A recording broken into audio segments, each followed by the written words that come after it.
I'm Zach, this is Aaron, we're with UTV Driver, and today we are talking about the 9 manufacturers that need to make a side-by-side. There are plenty of machines on the market, but that doesn't mean there isn't room for a little bit more competition. And some of these you're going to hear and think, yeah, like you might assume that they already make a side-by-side. I think number one on the list, Suzuki, right? It's obvious. Suzuki has a long off-road history. Dirt bikes, king quads, the Suzuki Samurai. Look, before there were side-by-sides, the Samurai was the king of the trail. Yeah, and not to mention that, but they've been making K-trucks in Japan for forever. They essentially are utility side-by-sides. Lockers front and rear, little tiny 600cc engines. They're billy goats. They'll go anywhere, and they're hugely popular in the States now. Yeah, and like, you know, we're seeing guys import the little Suzukis, Honda Actis, things like that all the time, and it's because they sort of fill that niche that pickup trucks have long since abandoned, which is a sub $10,000 workhorse. It's an obvious omission, right? When you've got the rest of the Japanese manufacturers cranking out really great side-by-sides, things like the Honda Talon, the Yamaha R-Max, the Kawasaki KRX, all of those are some of our favorite machines.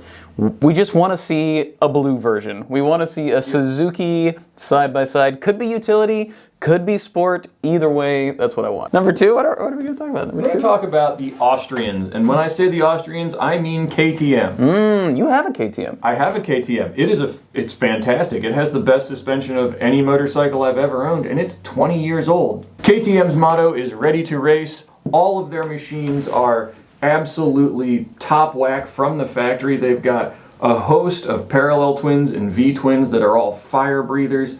And, you know, they've got the Dakar background, they've got the off-road chops, they've got the premium market segment locked down. Come on, put 4 wheels on one, let's see it. They did it. They built the quad in the mid-2000s. Well, not only did they build a quad, it's also important to remember that KTM currently builds a 4-wheel offering. You can buy the Crossbow. That's right. Crossbow is like a non-street legal, track-only sports car. It uses an Audi 4-cylinder and a sequential gearbox, and I've driven one, and it is bonkers. Right. I want that with like 2 feet of suspension. Yeah, put some QS3s on that sucker and long control arms. Let's go. It doesn't seem like a huge lift. Yeah, and you know, hey, a little more orange on the trail never hurts anybody. Yeah, it never hurt nobody. Yeah. And speaking of the Austrians, let's move next door. Germany. BMW. We got to get a BMW. Yeah, you know, the GS is pretty much gold standard of adventure bikes. They've made dirt bikes in the past. You know, the interest is there. You can feel it. And talk about Dakar history. Well, and we should be clear. There is no better redneck than a German redneck. Yeah, like I've been making this argument for decades, right? And I know this because when you look around the German V8 sort of category, you look at like a Mercedes German V8. It's a better American V8. It makes all the right noises. It drags its knuckles. That is a country that very much understands internal combustion playtime. Yeah. And I think BMW, especially with its history with running to car, with all of the round the world records that have sort of wound up in the BMW GS camp. It's a company that needs to make a truly dedicated sort of like an expedition competitor, right? Something that people can take their families out, cover long distances, have a really good time, and not worry about it. Well, and they can take a page right out of Honda's book. Take the drivetrain from the new BMW GS 1300 and put it in a side-by-side. You've got 145 horsepower. You've got a sequential transmission. You've got all that weight down low. They're torquey as the day is long. And it could be easy to service because, you know, you got the heads right there. Let's go. And you know it'd be built well, right? Right. Like BMW does that. They do like refinement and they do build quality really, really well. It would cost $1 billion. Yes.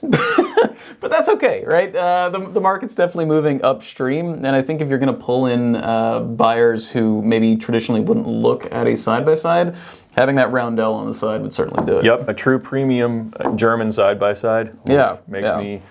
All right, so number four. Number four is, you know, it's a little bit of a side play here. Husqvarna, right? Yeah. Husqvarna is making bikes that are basically rebodied KTMs at this point. Don't send me your hate mail. I had a Vitpillen. Look, man, I get it. Yeah. But you know, whereas KTM's maybe a little bit more flat bill, the Husqvarna stuff trends a little bit more Nordic in design. Also, you know, you could go with the premium play there. If KTM is your racing side by side, put that same engine in a Husqvarna branded one and go after the BMW that we just designed. Yeah. Look at that. Absolutely. Perfect.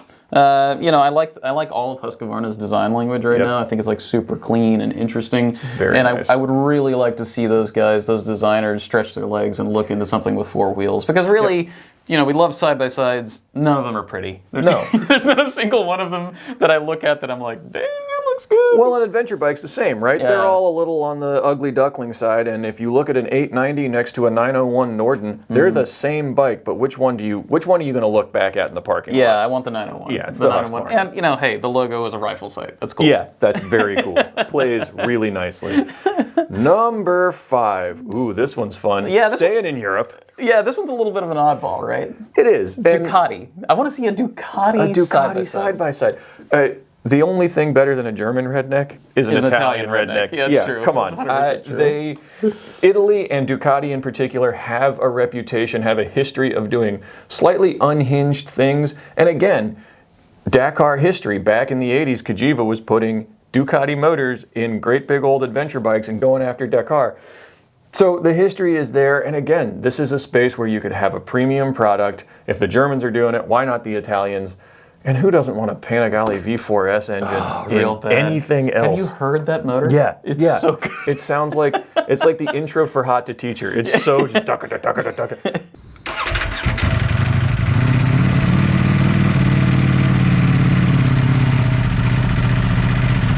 Put that, you know, give me a little dry clutch noise, maybe. Yep. Well, and Ducati just came out with the Desert X Rally, which means like they're definitely thinking more towards the dirt side of things. They're heading in that direction. So just put another couple wheels on it. Well, and it's clear, like that's what's selling. People are buying adventure bikes. People are buying side by sides.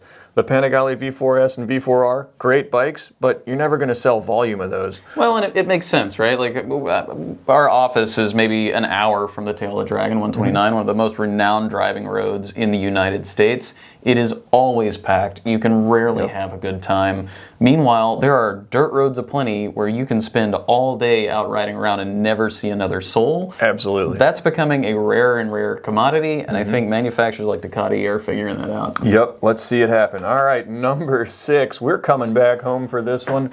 Harley Davidson. Harley Davidson. Harley Davidson. I want a bar and shield side-by-side so bad. Yes, and oh God, that V-twin, American torque. I mean, come on, side-by-sides are an American thing, right? A lot of Japanese manufacturers make them, but they make them in the United States for Americans. Get after it. And, you know, one of Harley's major competitors, Indian, is owned by Polaris. Right. So Harley's basically just handing over that entire market to Polaris. It's kind of insane to me that they haven't looked that direction. And sort of like Ducati, they've been thinking about the off-road space, right? They made the big... the Pan America just came out. Yeah, which by all accounts is an amazing bike. I would have never in a million years thought that Harley Davidson could build an adventure bike. Yep. But everybody I talk to who has been on that machine absolutely loves it. And they went ahead and built an engine for it. It's an overhead cam, honest to goodness, no more push rods, actual like competitive with the Europeans V-twin. Dude, 100 and whatever horsepower, throw it in there. And it's clever in a way that we really haven't seen from a lot of manufacturers. So one of the big struggles with adventure bikes is they're crazy tall. Well, Harley just solved that by having a suspension that automatically lowers when you come to a stop. Right, exactly. Well, duh, there you go, right? I want that kind of thinking in a side-by-side. It shows that Harley is moving past the kind of old school, antiquated way of thinking, and they're looking for new things.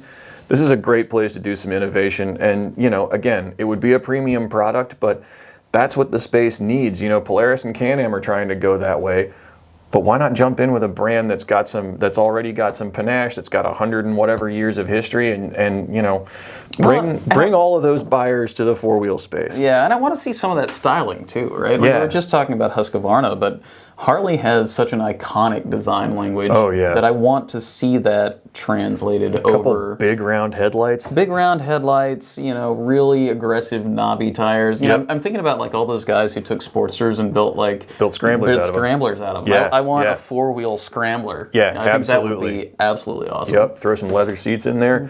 Before we get to the next manufacturer on our list, do us a favor, pause the video, go down below, like, comment, and subscribe to our channel. We've got stuff like this coming out every week, and if you're not subscribed, you're gonna miss it. So hit us up. And then go over to Facebook, Instagram, TikTok. We're on all that stuff 7 days a week. We'd love to see you there. Absolutely. All right, number 7. Ooh, here comes the hate mail. Here comes the hate mail. They've thought about this. It's Tesla. It makes so much sense. So you've got a proven electric powertrain.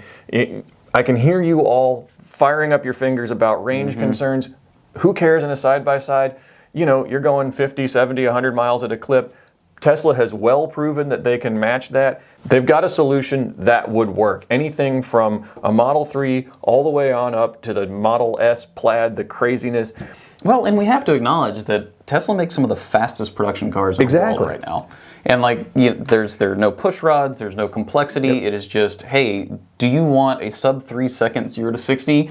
Good news, we have a crossover that will do that. And they have the battery technology, and like put half the motors of a Model S into a side-by-side, and you've got a screamer. Side-by-sides are heading that direction. We see Volcon is about to put out the Stag. Well, the Ranger Kinetic. Yeah, Ranger Kinetic. That's honestly, that was one of my favorite rigs that I've driven this year. Yeah. And it's because of the performance. Yep. The thing just, it feels bright, it feels instantaneous, and it's dead silent when you're bopping around the woods. Yep. It was such a fun rig to drive, and because it has a big battery pack down low, it carries all of its mass way down below your hips, which means the thing feels really stable. Right. Well, and you and I are both knuckle draggers, and we talk about this all the time. What would it take to get us into an electric vehicle? And the biggest thing, especially for street cars, right? Yeah, is fun. Yeah. Make it light, make it agile. And this is a place where the UTV space could really lead innovation for street cars, right? Because they're so big, they're so heavy, but if you start putting things in a UTV that needs to be lighter, I mean, Tesla has already proven that they've got the innovation, that they've got the infrastructure to do it, they've got the brains behind it. Well, and it's worth pointing out that Tesla is an American company, right? Yep, all American. Everything's designed and manufactured right here in the United States. Yep. I've got no problems with that. Nope, I want to see it. Yep. All right, let's go back across the pond.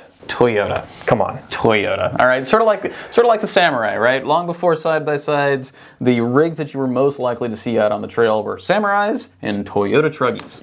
Yep. Or Land Cruisers. Or Land Cruisers. That is a company that has a long and storied off-road history. Everything from around-the-world trips to Baja wins. Yep. I mean, that company is dyed in the wool when it comes to off-road performance. But I will say, their newer off-roaders, while fantastic, things like the Land Cruiser 300 series, that's a big, heavy machine. Yeah. Even the new one that they're putting out for the American market that's a little bit smaller, it's still not something that you would want to bounce off a rock. We need an FJ40 back. Well, and we've seen people do this, like Mahindra does that with the old Jeep. They got in trouble for it, they were so close. You know, so it's not unheard of to do that kind of old school stamped steel thing. You know, the side-by-sides don't have to be plastic bodied dune buggies. They can be a more utilitarian rig and even a little bit bigger than your traditional side-by-side. Sort of like Suzuki, right? Where you've got the option to either produce a sport rig or a utility rig. You know, the years of going down to your Toyota dealer and buying a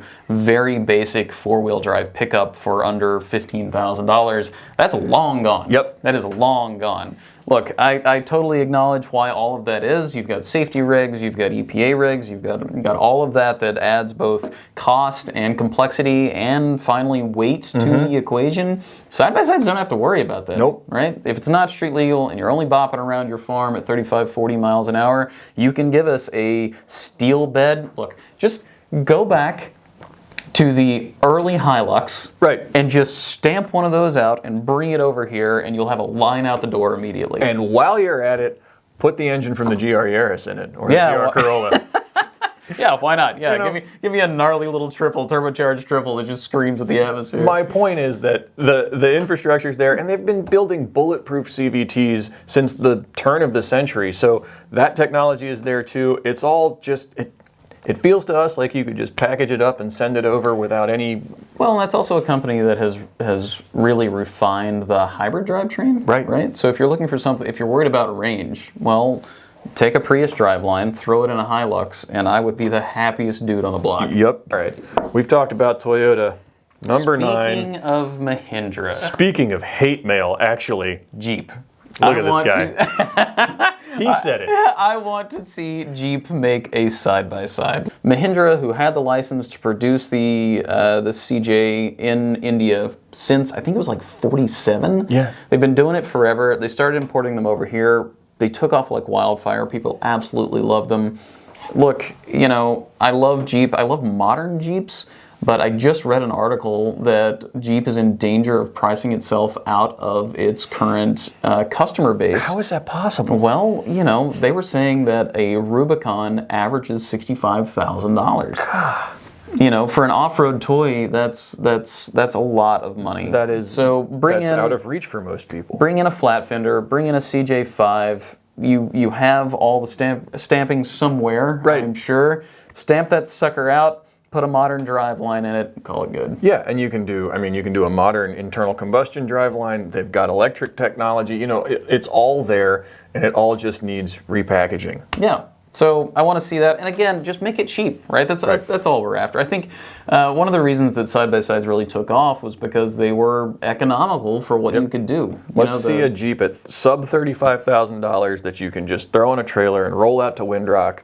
Have a good time. Bounce if you around flop all it day. on its side, you don't care. Who cares? You just laugh it off. Yep, you don't got to call your State Farm agent every time you scratch it. You don't have to call your spouse. Yeah. Fair. Yeah, absolutely. Okay, let's talk bonus stuff. So those are all the manufacturers I think have like actual merits, reasons that you should build rigs. Right. Let's get a little weird. Okay. Lamborghini. All right, Yeah, now okay, all right. No, I can see it. So they built tractors. They built tractors. So Lamborghini just came out with the Sterrato, which is this ridiculous lifted thing that's supposed to go off-road. Porsche just came out with the Porsche 911 Dakar. Same thing. These are vehicles that cost an absurd amount of money. You would never actually take them off-road. But there is something there, right? And again, part of it is you're not saddled with the same sort of regulations that you were saddled with today when it comes to cars versus side-by-sides. Imagine Lamborghini with the gloves off, right? Well, they did it in the 80s. They built the LM002. Their big, you know, they built it for Gaddafi, I think, the military the military rig, the proto Hummer.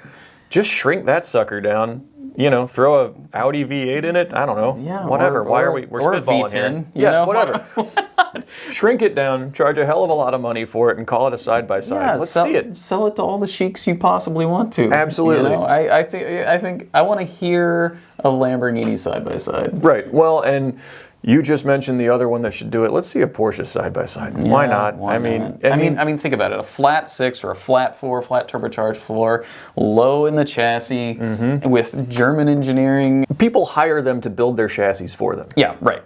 These are the people that you want to put together your machine. Yep. Let them build one. So we've had a good time with this. Some of these things have been completely ridiculous, but we think some of them have actually pretty good ideas. And, you know, we take commission. So there's been 9 manufacturers plus 2 who need to make a side-by-side. Let us know in the comments below who you'd like to see build a side-by-side. Let's keep this conversation going, and we'll see you at utvdriver.com for all the news, reviews, and buyer's guides you can possibly read. Wow.